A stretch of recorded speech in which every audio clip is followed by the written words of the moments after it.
Hey guys, this is Spencer with Canine Sports Psych, and today I'm going to be joined by a few dogs we're going to introduce a little bit later, Harvey and Daisy. Today we're going to be showing you how to get your dog into a Canine Sports Psych dog carrier. We get a lot of questions about this process, and we want to make sure that you and your dog have the best experience possible. A few things you'll need before you start. 1, your dog's favorite treats.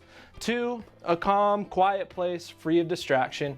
And 3, obviously your Canine Sports Psych. Today we're going to be using a couple different models. Regardless of the model that you use, these steps will work with any of our carriers. Now you want to make sure to follow these steps every time you use the carrier. If you do these steps out of order or you miss some of these steps, could confuse your dog and could make this process more difficult. But remember, be patient. Some dogs get it on the first time and some dogs will take a little bit of training. If your dog is hesitant at first, that's totally normal. But just like any other learned dog behavior, practice makes perfect. Okay, let's get started. We're joined here with Dumpster Daisy, obviously the founder of Canine Sports Psych. So she's been in the Canine Sports Psych since she was just a puppy. She's going to be showing us today how to get into the dog carrier. Now, just for reference, Daisy's kind of a mutt. She's a mix of a lot of different dog breeds, but she weighs about 10 to 12 pounds. Now, the first thing you're going to want to do when starting to get your dog into the Canine Sports Psych, get your dog just to sit or lay down next to you. The next thing you're going to want to do is just take your carrier, unzip it, unbuckle it. You want to get it opened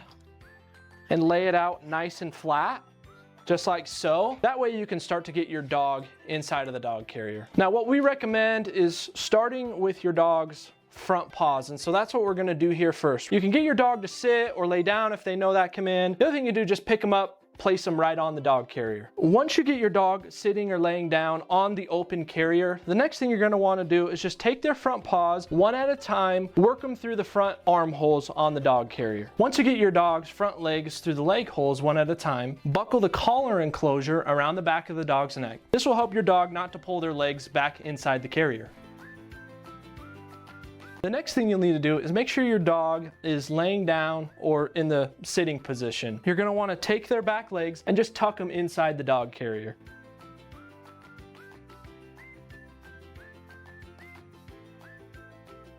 Once your dog's legs and tail are in the carrier, carefully zip up the carrier to the top.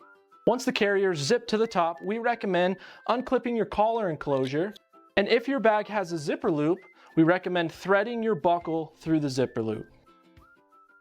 Now all of our bags come equipped with non-slip zippers, but this is just an extra safety feature just to ensure your zipper doesn't come down when using the carrier. Once you're at this point, you're going to want to make sure your collar enclosure is nice and snug. You want it snug enough to where it's not obviously choking the dog, but tight enough to where your dog's shoulders aren't going to come up out of the bag. This will ensure your dog stays in the carrier. Sometimes you just have to take the little loop, pull it, tighten it up, and then cinch down. And that'll make your collar enclosure nice and snug. Next, you're gonna wanna clip the lumbar straps and cinch them tight to support your dog's back while in the carrier. If your carrier has a detachable storage bag, make sure to fasten it to the carrier for additional support. Your lumbar straps are just found on the back of the bag, and you just wanna make sure those are nice and snug across the back.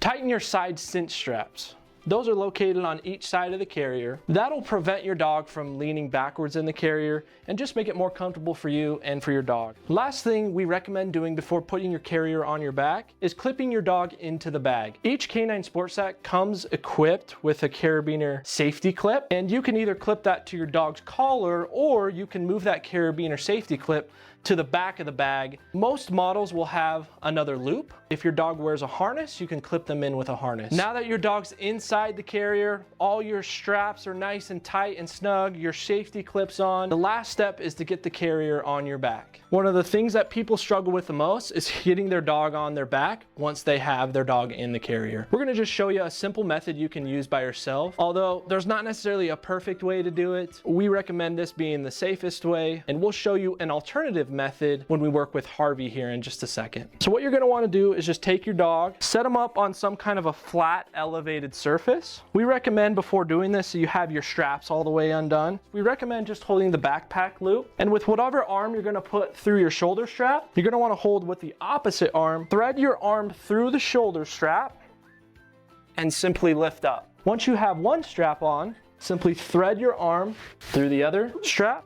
We recommend grabbing your shoulder straps and lifting up You want your dog to be positioned high on your back, and then you can simply tighten those shoulder straps. If your carrier has a chest clip, do your chest clip, tighten that up. But your dog should be positioned nice and high so they sit and look up over your shoulder. This is Harvey. He's a 1-year-old Brittany Spaniel and weighs 40 pounds. He's still a puppy and has a ton of energy. Harvey gets a little squirmy when I try to put him in the carrier, but after I get him on my back and he calms down, he has a great time. Here's a few tips for any of you with puppies or dogs with a little extra high energy. Now, you'll always want to make sure when you're putting a dog in a canine sports sack, you approach them from the front and work your way backwards. What we mean by that is you always start with the paws and then work down towards the dog. It's really important that you approach a dog from the front so they can see what's going on. Oftentimes, people will make the mistake of trying to put their dog's bottom into the carrier and their dog can't see what's going on. Therefore, their dog gets up and walks away from the carrier and you're not successful. In these next clips, you'll see another example of how to get a dog into a canine sports sack dog carrier. In these clips, we're using the Colossus model. As you see here with this first clip, we start with Harvey's paws. You can notice sometimes he pulls them out. That's okay. Some dogs don't necessarily love their paws being touched if you haven't handled their feet a lot. Once you get their paws through, again, make sure you clip the collar enclosure around the dog's neck. This will ensure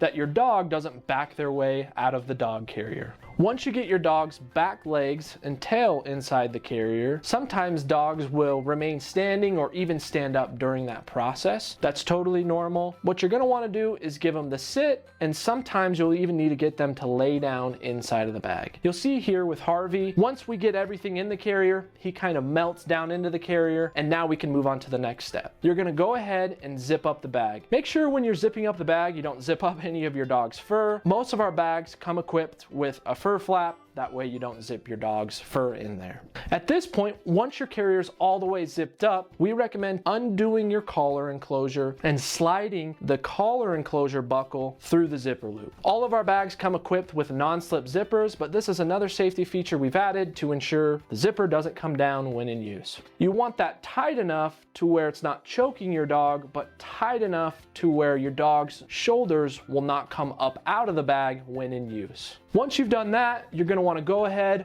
and do up all your other buckles on the carrier. Typically our carriers come with lumbar straps, either 1 or 2 across the back.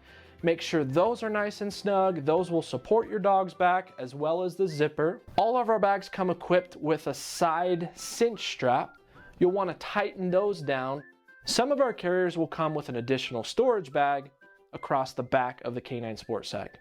If you have that, you'll want to go ahead and buckle those buckles up, make those nice and tight. That'll act as even more support for your dog's back. The last thing we recommend doing is securing your dog into the canine sports sack with our carabiner safety clip. You can either use the attachment for the collar, or as seen in the previous clip, you can use the attachment for the harness. The last step is to get the carrier on your back. Another method you can try is the 2-person method. Have a friend carefully lift the backpack from behind underneath the shoulder straps. Feed your arms and shoulders through the shoulder straps and place the carrier on your back.